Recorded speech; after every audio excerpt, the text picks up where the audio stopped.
Sagutin natin yung tanong ni bossing natin.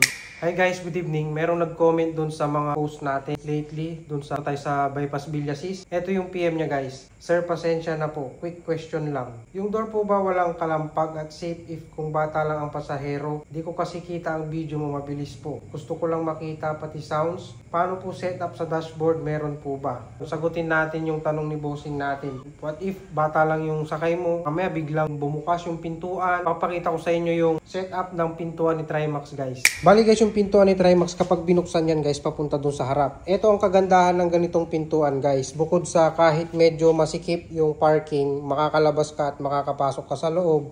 Kasi nga pag binuksan mo siya, ito lang yung pinakabukasan niya. Yan na yung pinakasagad niya guys. Ganyan lang siya. Kahit itulak mo yan, hindi yan basta-basta matatanggal. Kailangan mo kasi itong angatin papunta dun sa harap. Kaya medyo safety ng kahit papano yung pintuan na ganito. Kaya kung sakaling bata lang yung nakasakay dyan and biglang bumukas, syempre mararamdaman mo na rin yun na syempre kakalampag yan. Maririnig mo na biglang bumukas nga yung pintuan mo. Pero hindi naman basta-basta mahuhulog yung sakay mo kung meron ka mang sakay na bata. Kasi ganyan nga lang kaluwang yung bubukas guys. Pag nandito naman sa harap, ganyan lang siya kaluwang. Yan guys, halos braso ko lang yung magkakasya. Guys, kahit kumalampag-kalampag yan, diyan mahuhulog. Ito ang safety ng pintuan na ganitong klase guys. Regarding sa dashboard naman, switch natin yung ilaw para makita nyo kasi medyo madilim.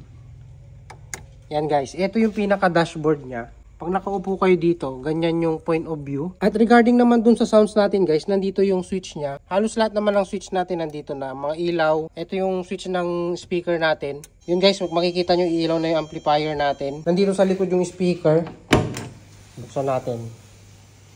Yan guys, gumagana yung hydraulic natin guys, kaya kahit bitawan mo ng kalahati, aangat na siya. May naririnig na kayo. Bluetooth connection na lang ang inaantay equalizer natin para pag na-connect mo na sa cellphone, tutugtog na yan guys. Pero di tayo makapag-sounds ngayon guys dahil gabi na. Yung mga kapitbahay kasi tayong tulog na yung mga babies nila.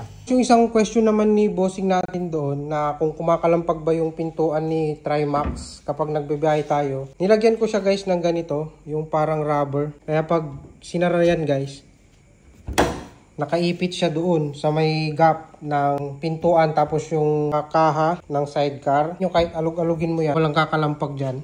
So far, pag nagbibiyahe kami guys, walang kalampag yung pintuan kahit mabilis or medyo lubak-lubak yung kalsada. So yun, sana nasagot ko yung tanong ni bossing natin. Maraming salamat sa pag-PM. So yun guys, stay safe, ride safe, and peace out.